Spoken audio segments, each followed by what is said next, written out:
Аллилуйя! Мен сіздердің сыртқы келбеттеріңізге, қалай билейтіндеріңізге, болмаса айтқан куәліктеріңізге бөліскен қарамайтын боламын. Сіздер жайында сын айтпау үшін. Алайда бізге осының бәрін зерттеу керек. Сіздер қалайсыздар ма? Сіздердің билегендеріңізге қарап, не түр-әлпеттеріңізге, сырт сымбаттарыңызға қарап сын айтқанымды.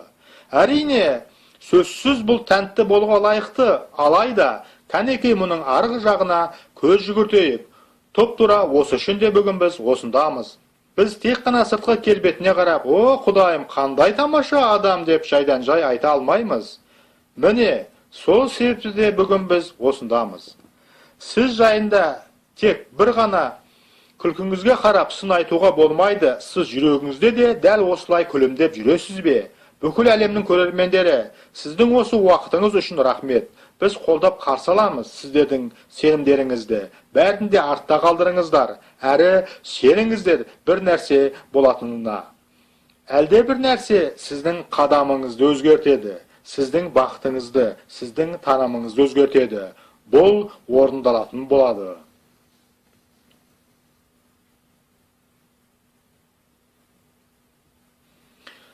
Бүгінгі біздің жолдауымыздың атауы бағышталу сенімді күшейтеді. Сіз сенімде өсе алмайсыз, егерде сіз толықтай бағышталуды іске асырмасаңыз. Бүгін біз Жохан 15-ші тарауды оқимыз, және де кейбір басқа да жолдауларды да оқимыз. Бізге көмек беретін Луқа 14-ші тарау, 26-ші, 27-ші аяттар. Матай 16-ші тарау, 24-ші аят. Және Жохан 3-ші тарау, 18-ші аят. Ал мен Жохан жазған ізгі хабардан бастайын. Бұл біздің негізгі оқитынымыз бүгінгі. Егерде осы тарауға атау беретін болсақ, онда мұның атауы былай болар еді. Күнәһар дүние шәкірттерді жек көреді. Ал сіз Исаның шәкірттерінің бірісіз. Сіз Исаның соңынан ерушісіз. Қысқасы, біз осы жайында айтатын боламыз. Жохан 15-ші тарау 18-ші аят. Күнәһар дүние сендерді жек көрсе, оның сендерден бұрын мені жек көргенін біліңдер.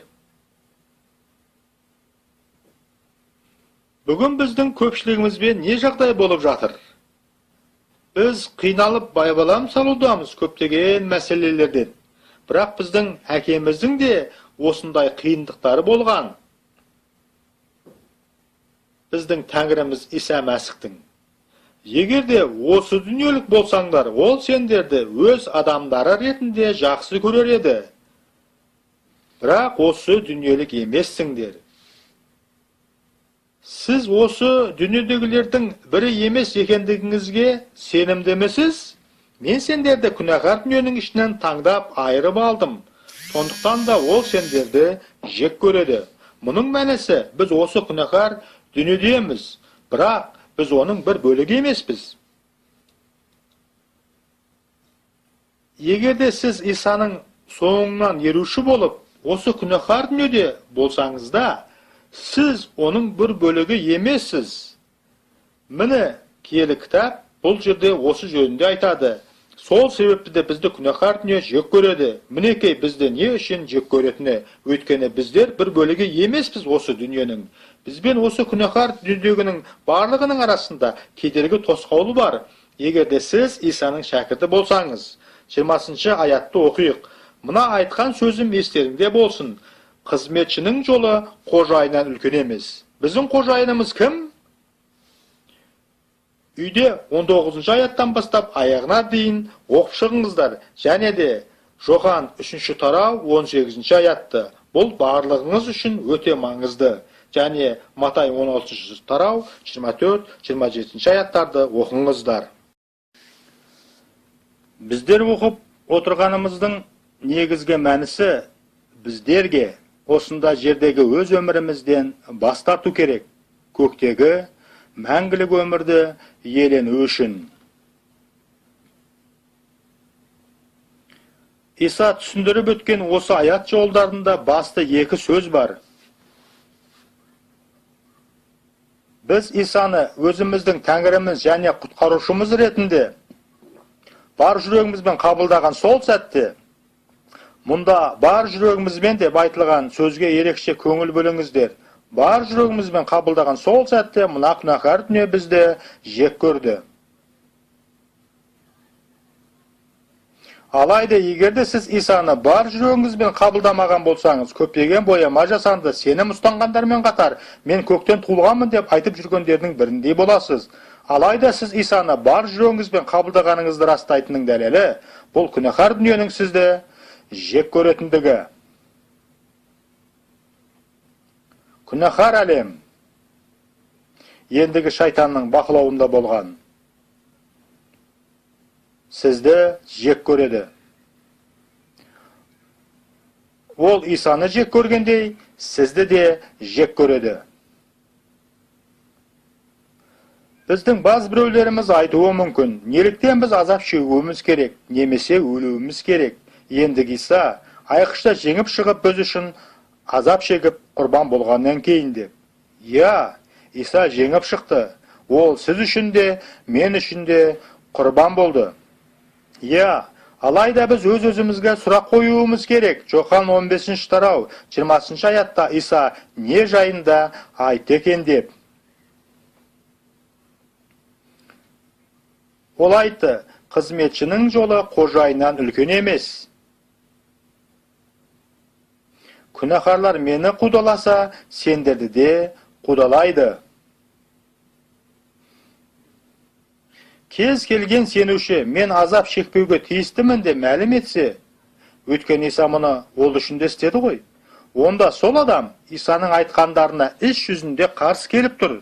Исаның айтқандарына керағар қарама қайшы сөздерді айтады. Мен айтып өткендей, шын мәнісінде бізге осындағы жердегі өз өмірімізден бас тарту керек. Көктегі мәңгілік өмірді елену үшін. Басқаша айтқанда, сіз Исаны өзімнің Тәңірім және құтқарушым деп қабылдаған сәтте, сіз көктің азаматтығын қабылдаумен қатар, осы жерде бәріміз өмір сүріп жатқан өлімді де қабылдайсыз. Барлық айтылған ізгі хабардың барлығында да Исаның талап ететіні бұл толықтай бағышталу. Толықтай бағышталу. Мынандай доктрина тәлімдер бір былай деп айтылатын. Азап шегу болмайды, денсаулықпен мәселе болмайды, ауыртпалықтар болмайды. Ал мұның бәрі сіздің шын мәнінде құтқарылмағаныңыз жайында куәлік етеді. Адам тәнінде ауру науқас болуы мүмкін, дегенмен де көктің адамы болуға лайықты әрі Исаның досы бола алады. Өзіңіздегі жағдайларға, өзіңізді басқаруға жол бергендіктен, сіз Исаны келеңсіз кейіпте көре бастайсыз. Біздің Тәңірімізбен бірге жүрген өмірімізде барлығы да болып тұрады. Жайлы да, жақсымен қатар, жайсыз да ауыр кезеңдер де. Бірде бәрі жақсы болса, бірде бәрі басқаша. Бәрі жақсы кезде сабақ алар нәрселер бар. Ал одан да жақсырақ үйренерміз, бәрі басқаша болып жатқанда. Біз жақсырақ үйренеміз, бәрі де біз қалағаннан, біз күткеннен гөрі басқаша болып жатқанда. Неліктен бүгін сіздер осындасыздар? Сіз осындасыз, өйткені сіздегінің барлығы да сіз ойлағандай болмай жатыр. Егерде бәрі де сіз ойлағандай болып жатса, бүгін Тиби Жошуа туралы сіз білген болар ма едіңіз? Ең дұрысы, бүгін сіз осында болмаған болар едіңіз. Тиби Жошуа, маған сізбен кездесу керек. Өтінем, менімен кездесуді белгілеңізші. Алло, мен кездесуді белгілесем деп едім Тиби Жошуамен, немесе епископ Тиби Жошуамен. Сіздер мені ол жақта осылай атайсыздар. Біздер рухани соғысты құтқарылудан ажырата алмаймыз. Сіздердің ұшырасып отырған бүгінгі мәселелеріңіз осы. Шынайы құтқарылу шайтанмен тікелей рухани қақтығысқа бастайды.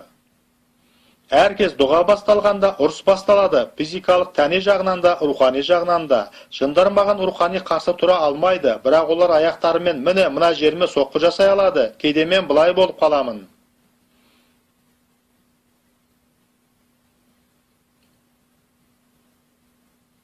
Мен сіздерге онша айта бермеймін мына денемде немен ұшырасып жатқанымды. Кей кездері дұға ете бастағанда мен былай болып қаламын. Кей кездері адамдар қарсылықтарын жария етеді. Сіздер олардың шабуыл жасақысы келетінін байқайсыздар. Міне мен сондықтан да галстук тақпаймын.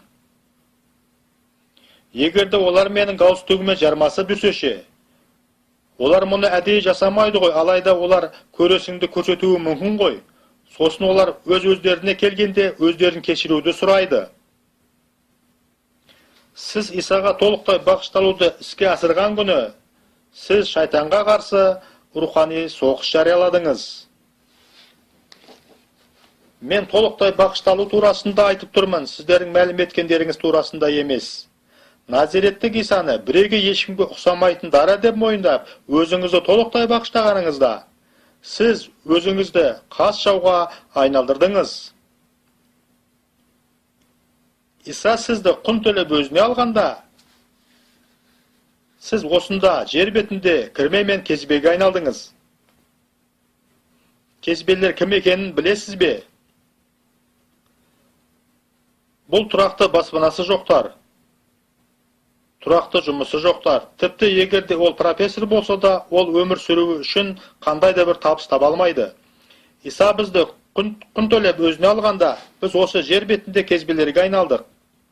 Осыны көршіңізге айтыңыз. Сізбен және осы жер бетіндегілердің бәрінің аралығында кедергі бар.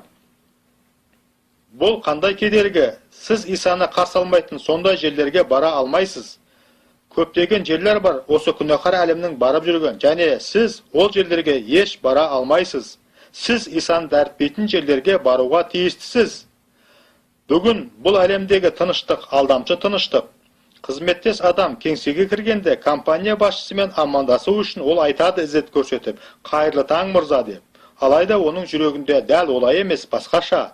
Есікті жауып, ол оңашаланғанда жақтырмас түр көрсетеді.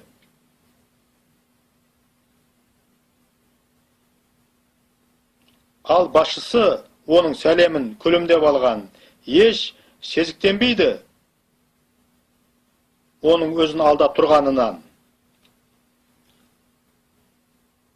Сіздердің көбісіңіздің жұмыстарыңыздағы кісі, сіздердің тікелей басшыңыз болып келетін, сіздің өміріңіздің барлық саласында сізден төмен екенін білесіз. Алайда сізге наныңызды тауып жеу керек. Сол себепті де сіз онымен сәлемдесуді жалғастыра бересіз, алдамшы өтірік амандасып, тура оны бір жақсы көретіндей. Алайда сіз ішкі жан дүниеңізде бақытты емессіз, бірақ сізге ақша керек, әрі сіз мәсіхшісіз. Сонда бұл қандай мәсіхшілік болғаны? Бізбен осы жердегінің барлығының аралығында кедергі бар. Иса құн төлеп бізді құтқарып алғанда, біз кезбелерге айналдық. Бұл күнәһар дүние менің үйім емес. Мен бар болғаны жанай өтіп барамын.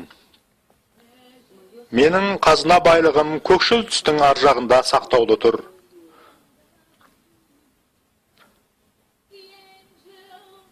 Көктің ашық есігінен періштелер мені еліктіреді. Мен өзімді осы күнәһар дүниеде өз үйімдегідей сезіне алмаймын. Бұл күнәһар дүние менің үйім емес. Мен тек жанай өтіп барамын.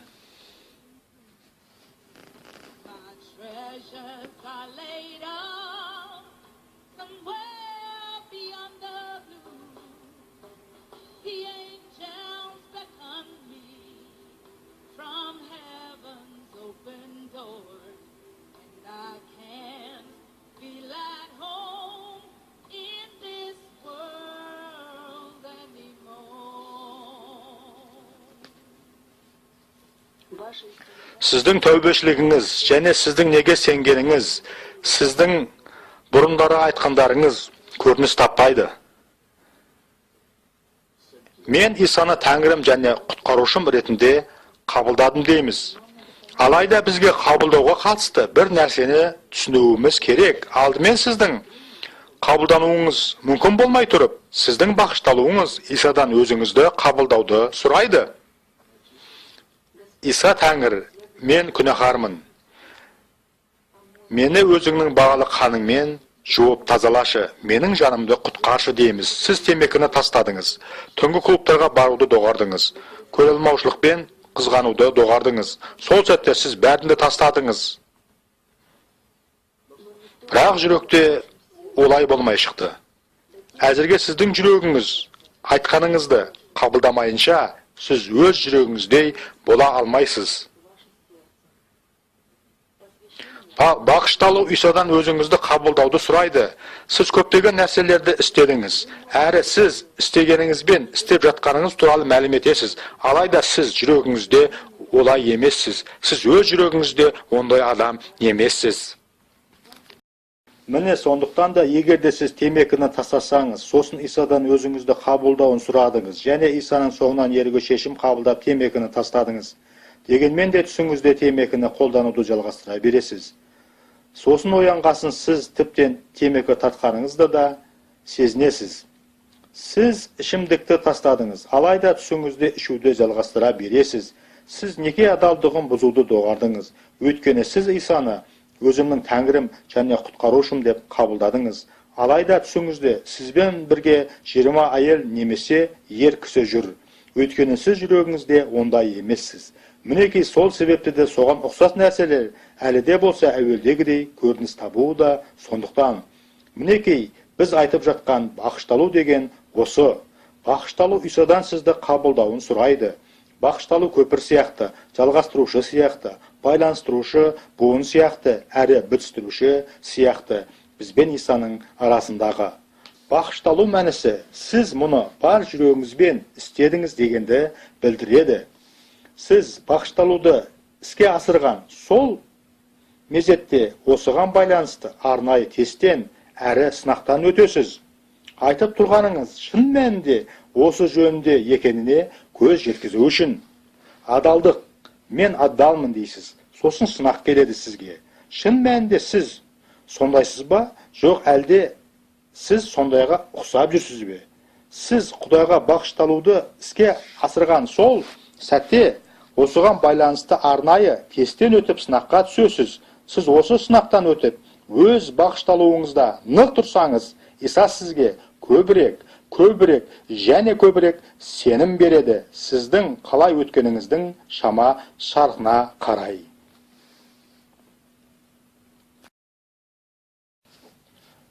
Сіз сенімде өсе алмайсыз, егерде бағышталуды іске асырмаған болсаңыз. Осыны көршіңізге айтыңыз. Сенім бұл Құдайдан келген таза дар. Сіз сенімде өсе алмайсыз, егерде бағышталуды іске асырмаған болсаңыз. Тек сенім ғана Құдайға ұнамдыны істейді. Мәсіхші бол, сенуші бол, бағушы бол, епископ немесе пайғамбар бол. Әрбір қадамыңа, әрбір қозғалысыңа нұсқау келуі тиіс. Киелі рухтан бізге иландыру келуі тиіс. Іс-әрекет орындалуы үшін. Міне мен қазір бетпе-бет сіздерге қарап тұрмын. Мен нұсқауды естуім керек бұрылуым үшін. Немесе шегінуім үшін. Болмаса арт жағыма айналуым үшін. Лайықты сәйкес келер күш болуы тиіс.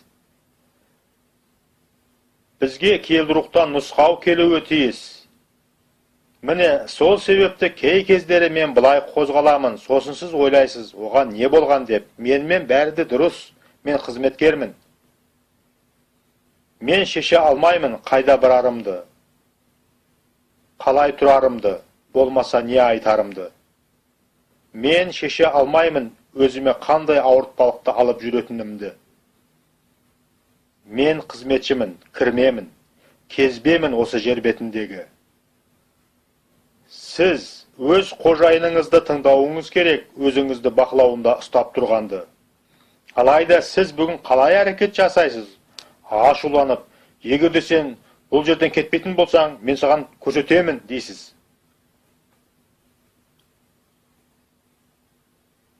Сіз күн кестесін жазасыз бір аптаға, келесі жұмаға дейін.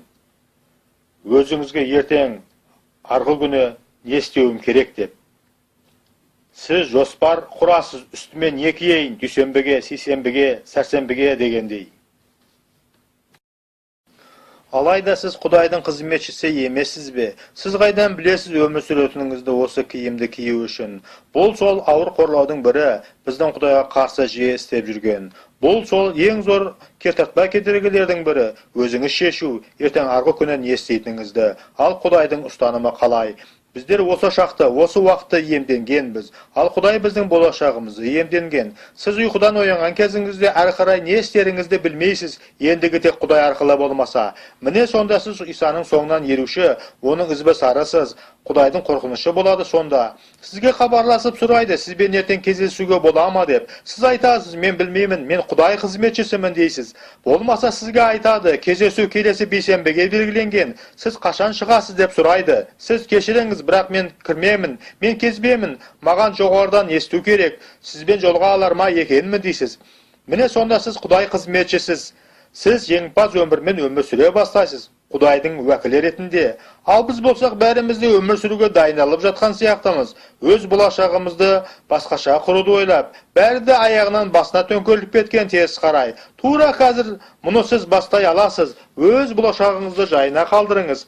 Мен болашақ деп айтқанда бұл келесі секундты Құдайға қалдырыңыз деген сөз. Құдайға тапсырыңыз, әрі сонда сіз бәрінде істеуіңізге болады, істегіңіз келген нәрсені. Өйткені сіз Құдайға есеп бересіз. Құдай біздің болашағымызды иемденген, ал осы шақ, осы уақыт бізге тиесілі. Қазір Тәңір мына әйел кісіге менімен бірге жүр деп айтуы мүмкін. Ал сіз жоқ деп жауап бере аласыз.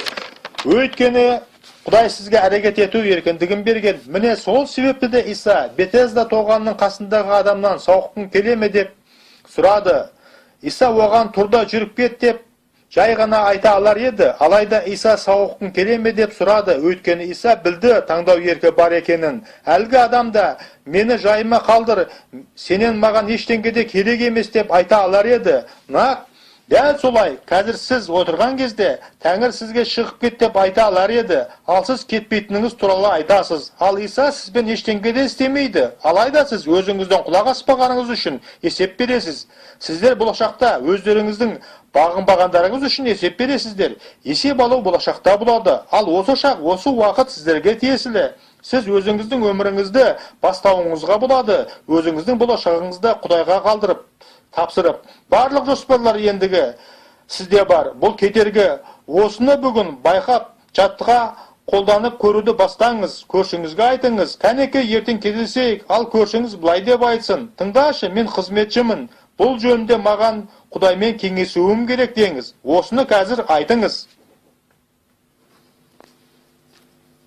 Рахмет саған, Иса.